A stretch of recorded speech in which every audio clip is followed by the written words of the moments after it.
Hello guys and girls, welcome back to the Land Rover Toolbox videos. This is just a subscriber update for people who are interested in what we're up to behind the scenes.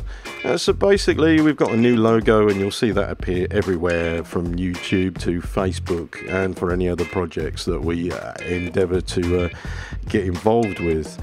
I'd also like to welcome MPB 4x4 Independent Land Rover Specialists as our sponsors. You'll be hearing a lot about them later in videos. And with the project so far for the 110, you know, we get into some details and we're having to go through the manual, and I'm going to show you what the best thing is for assessing the condition of our engine. 300 TDI engine obviously now is getting quite geriatric, so we have to be even more cautious with measuring our tolerances, but I'll carry on with the tutorials and you'll see over time that the measuring is actually the most important part. Compared to this truck engine which suffered oil starvation, the piston rings are actually quite worn, and that's surprising for a Cummins because this is about 500,000 miles presently on the clock.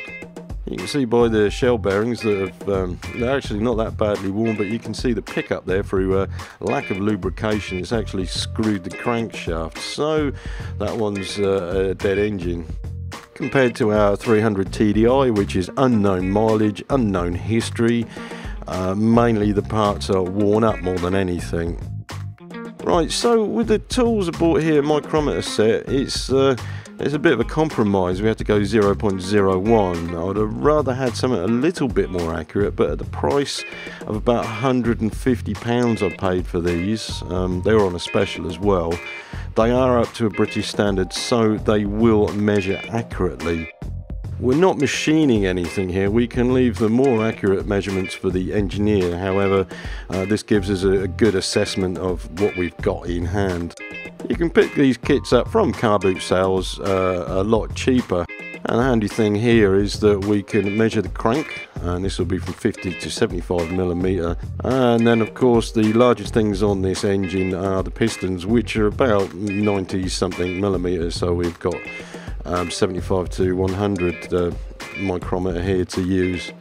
You'll probably appreciate that this is not just for Land Rover engines. This is a skill that can be transferred into to other areas, so I'd like to spend a bit of time getting this right, and this will help some people out in maybe future careers or just for hobbying. Plan is eventually to re-sleeve the block on the 300 TDI, and the parts will be coming from Turner Engineering, simply because they are engine reconditioners. We have a few additions, aluminium cutting discs for cutting certain parts of aluminium, and you can see the buck here. It's not ready to be done, but this is going to be the project after we finish the engine, because I need to really start on the bodywork on this project. And of course we've got a nibbler as well for cutting aluminium panels. For future video, I'll release this pretty shortly, is modifying the heater box for having a larger heater matrix in it. It's quite an interesting thing. It's expensive, but it's worthwhile.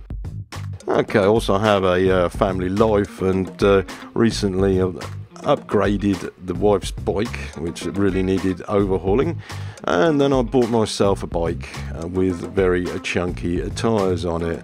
Obviously, being a Land Rover enthusiast, we really got to have chunky off-road tyres on things. However, I did come off the bike and broke my ankle, which has left me in plaster for 6 to 8 weeks, which means that some of the work on these projects we're going to do is going to actually take a little more time than usual. But in the meantime, I've got workshop manuals that I've bought from Paddock Spares to get on with studying and planning for our projects. I'm missing work at the moment. You can see the blue trailer parked here. This is my usual working environment, and yeah, believe it or not, sitting on my backside is quite frustrating. Now the other thing is the LT230T video project. I'm going to be taking it off YouTube in a couple of months and then offering it up for video for sale. I don't know what you think about this, but we need to make some funds for the LRTV channel so we can go a bit further.